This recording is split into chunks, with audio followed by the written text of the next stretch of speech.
how do you go from being a sorcerer, apprentice sorcerer, to a fairy princess? What type of challenge was it, and what type of challenge did you have to face in this particular movie?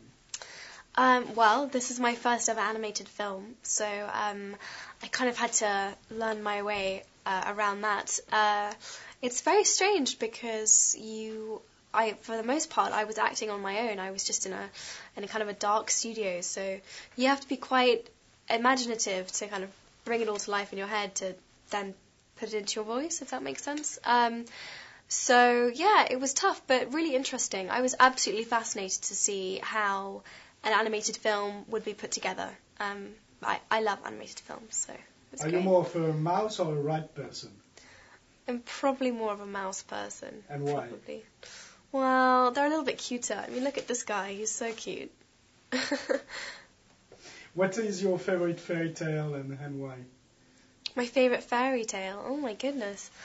Well, actually, it's interesting. The Despereaux is really inspired by a book that he finds in the library. And it seems to me that it's based on Arthur and the Knights of the Round Table.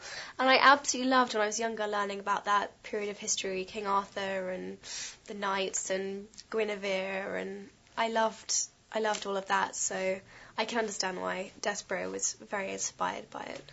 What do you think we should learn from Despereaux? Are there some themes that are interesting in the movie, some lessons to learn from? Yeah, there are loads. It's packed full of kind of moral messages. It kind of feels a bit like an Aesop's fable to me. They're also made very clear by Sigourney Weaver, who's the narrator, who kind of runs through it, and I think it's about forgiveness and hope, and also Despereaux is a very unlikely hero, and it just goes to show that, it doesn't matter how small you are, you can make a massive difference in the world. And no, it's great. You have to watch it. Talking about hero, what defines a hero according to you, and who are your heroes today? Oh, that's a great question. Okay, what would be? I don't know. I guess. As Despereaux says, I look for a gentleman, someone who lives their life by, some kind of moral code or compass, that they have, chivalry and honor and bravery and kindness. And, I guess, my heroes are the ones, the ones who are just doing their best and have their heart in the right place, I guess. Who are my heroes today? Barack Obama. I think it's and very why? cool that.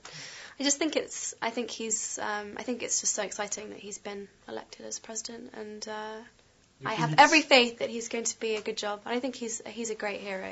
Do you think for people of your age, it's a sign that things can change in the world and we can have a much more cohesive environment? I think he's a very big symbol of hope, not just to Americans, but to everyone in the world, definitely. So if you were in a position to save the day or save somebody, what would you save, or who would you save? Oh, my goodness. I think mice and rats are very undervalued. I think I would change people's prejudice towards them, having worked on Tale of Despereaux. I think it's changed my perspective.